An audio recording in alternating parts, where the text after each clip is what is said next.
It's time for us to talk about how do we get a happy, compliant child. I call this Happy Compliant Child 101 because I want it to be simple. I want a happy, compliant child. I don't know about you, but I want that with certain asterisks. I want a safe, compliant child, right? So why do we want a safe, compliant child? Because I'll be honest with you, when we have a compliant child that is a happy, compliant child, it's the best of times. And when we don't have one, it's the worst of times. This is why I always talk about it's the comedy and tragedy of compliance. Because if your child is happy and they're happy to be compliant, there is nothing better in the world, right?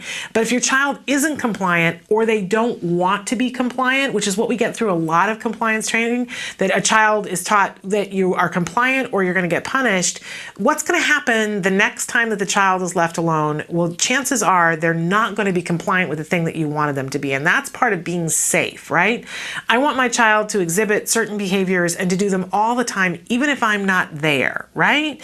That's a happy, compliant child. So I always say it's the best of times, it's the worst of times. Which one do you want to choose? I want the happy face, right? A long time ago, when I got my first very own personal dog, I got my first lesson in compliance. And I took my dog to and by the way, our kids are not like dogs, but people who train dogs work almost exclusively in behavior, since dogs don't have a huge amount of expressive language, they just can bark, right? So they work a lot behaviorally. And I remember I went to a dog training class with my dog, and there was a guy who was standing next to me with his dog. And we were supposed to put our dogs about 5 feet away from us and then ask our dogs to come to us. Well, I asked my dog to come to me and she came right away. Well, the guy standing next to me, he calls his dog and the dog doesn't come. The dog's looking over there, he's looking over there, he doesn't come. So now the guy starts to cuss at his dog and starts to, call him stupid and other things and saying, "Get over here," and using that tone of voice. And finally, he yelled enough at the dog that the dog started to come. And as the dog started to come, his hand went up because he was going to spank the dog. And the teacher jumped in and said, "Wait a second, what are you doing? What do you want most? You wanted the dog to come to you, right? And you want to build trust with this dog. But if you reward the dog for doing the thing that you wanted," I understand that he didn't come the first time. And I understand that he didn't come the second, third, fourth, fifth, or 20th time. But he's finally coming now. Now is the teaching moment. And you're going to swat him now that he did the thing that you wanted? What do you think the likelihood is that your dog's ever going to come to you again? And that made a huge impression on me. I don't know that it made a huge impression on the guy who was standing next to me. I don't know that he got it. But I remember thinking, I never thought about it that way. Are we rewarding the thing that we want, right? Are we doing that? Because that's one of the most important things that we can do. So whenever I think about compliance, I think about that moment in time and the fact that we want to make sure that they get a reward. This is our kids I'm talking about now, a reward for doing the thing that we want them to do.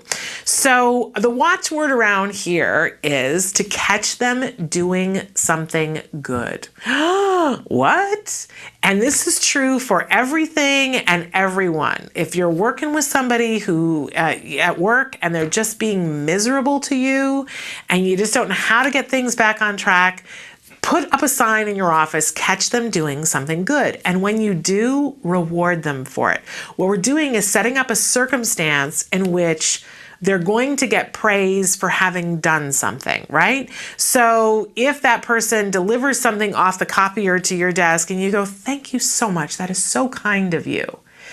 I don't know what it is, but when you are kind to someone and you praise someone for something, even if it's something small, something shifts in you and something shifts in them. Same thing with our kids. If you want your child to be picking up their toys after they're done, then we want to make sure that if they pick up and move one thing into the bucket, you go, "Good job, that's such a great thing that you do," and shower them with reward for having done that thing. Now, so often when I'm talking to parents, they'll say, "Yeah, except they're not doing anything good right now. I haven't seen a single thing. I've been watching, trying to find something to catch them doing something good."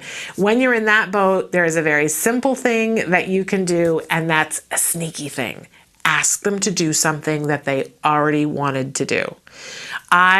Whenever I remember this, it's absolutely life-changing for me. Right now, my son's favorite thing is to be on his phone and looking something up. And if I am in a moment with him where he's not listening to me, not being helpful, not being useful, not being compliant, if I say to him, hey, can you do me a favor? I need you to look something up for me on my phone. Suddenly, it is as though I have given him the biggest gift in the world. He's like, I can do that for you, because he wanted an excuse to be on his phone anyway. And he'll look it up and he'll go, look, and I got this for you, Mom. And he'll go overboard because he knows he's going to get praise for it, which he does. Now, when he was little, it was much different, the things that I would ask him to do. I would say, if there were a pile of Legos, I would say to him, hey, can you throw a Lego 4 feet and get it to land into that bucket? Because he loved, to throw the Legos around and to throw them into, he didn't want to put toys away, but he would throw them into the bucket. And so he would throw it into the bucket and I would go, yay. Or you can even say, if your child likes to dump the bucket of Legos, ask them, hey, can you dump all the Legos out on the floor? Can you do that? And go, yay, you did it. I asked you to do it and you did it. And then you can start the process of how many Legos can you pick up in your hand at one time and put back into the bucket? You make it a game, right? And you praise them and go, you're doing such a great job. Wonderful. And you've got the happy, compliant child. It's really important that we reinforce. Make sure that if they do something and it's what you ask them to do, that you give that reinforcement. Now, remember that reinforcement isn't just what we find reinforcing, it's what your child finds reinforcing. We want praise to be reinforcing, but in the beginning, maybe it's not. So we have to pair reinforcement with something, that praise, with something that's already reinforcing. So maybe your child likes tickles. And so you get them to put some of the Legos back into the bucket and you go, good job. And you're praising them, but you're pairing it with tickles and you're tickling. So that eventually your child doesn't need to be tickled anymore. The praise will work on its own. Ooh, we're cooking with gas when we do that, right? So important when we're working on compliance training, just like the guy with his dog, that we remember what's important here.